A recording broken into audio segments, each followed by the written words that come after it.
ଆପଣଙ୍କୁ ଫୋନ କରିଥିଲି ଯେ ଗୋଟେ 50 ଘର ଅଛନ୍ତି କିଛି ରାସ୍ତା ନାହିଁ, ଆପଣ କହିଲେ ରାସ୍ତା ଖଣ୍ଡେ କରିଦେବାକୁ। ଆପଣ ହଁ କହିଲେ 7 ଥର ଦୌଡେଇକିରି ଅଲଗା ଲୋକ ଥିଲେ ପଇସା ମଗେଇଲେ।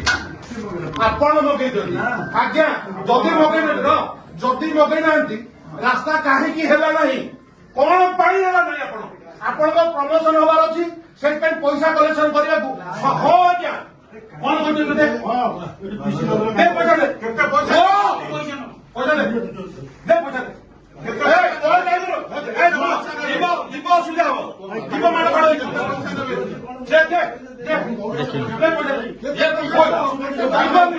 ଜମା ଯିବନି ଆଜ୍ଞା। ବସନ୍ତୁ ବସନ୍ତୁ, ଆପଣ ବସନ୍ତୁ ଏଠି, ଆପଣ ଚେୟାରକୁ ଆସନ୍ତୁ, ନହେଲେ ଅସୁବିଧା ହବ। ଆପଣ ଚେୟାରକୁ ଆସନ୍ତୁ, ରୁହନ୍ତୁ ଆଜ୍ଞା। ଆଜ୍ଞା ଜମା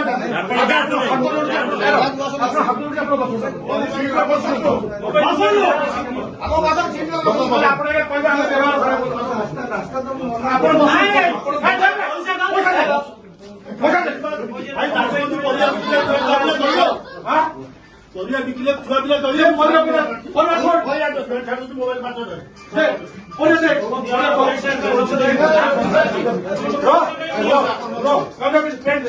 ସେ ପଇସା କୋଉଠୁ ଆଣିବ?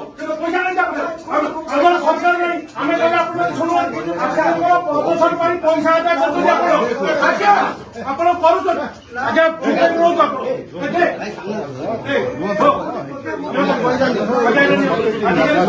ସବୁଠୁ ଦାମିକା ପିଲାମାନେ ବିକିଥିଲା ଖଟିଲେ ଖାଇବୁ। ଆପଣ କହିଲେ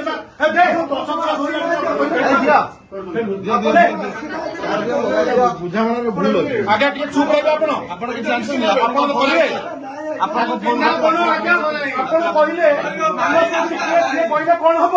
ଆଉ ଆପଣ ଯାଇକି କଥାବାର୍ତ୍ତା କରନ୍ତୁ। ମୋର ପ୍ରମୋସନ ଅଛି, ଆପଣ ପ୍ରମୋସନ ଦେଲେ ଗୋଟେ ଗରିବ ଲୋକ କରିବ କଣ ତା ପାଇଁ? ଆଜ୍ଞା ଆପଣ କହିଛନ୍ତି ଏଠି ଏତେ ଲୋକ ଅଛନ୍ତି, ଯୋଉ ଠାକୁର ଦୁନିଆ ମିଳିକି ଖାଉଛନ୍ତି, ଆପଣ ଗରିବ ଲୋକ ପଇସା ଲାଗିକି ଆପଣ ଠାକୁର କଣ ଆଜ୍ଞା? ଆମେ ବିରୋଧରେ ଅଛୁ। ଆମ ଚ୍ୟାନେଲକୁ ଲାଇକ୍, ସେୟାର ଆଣ୍ଡ ସବସ୍କ୍ରାଇବ କରନ୍ତୁ।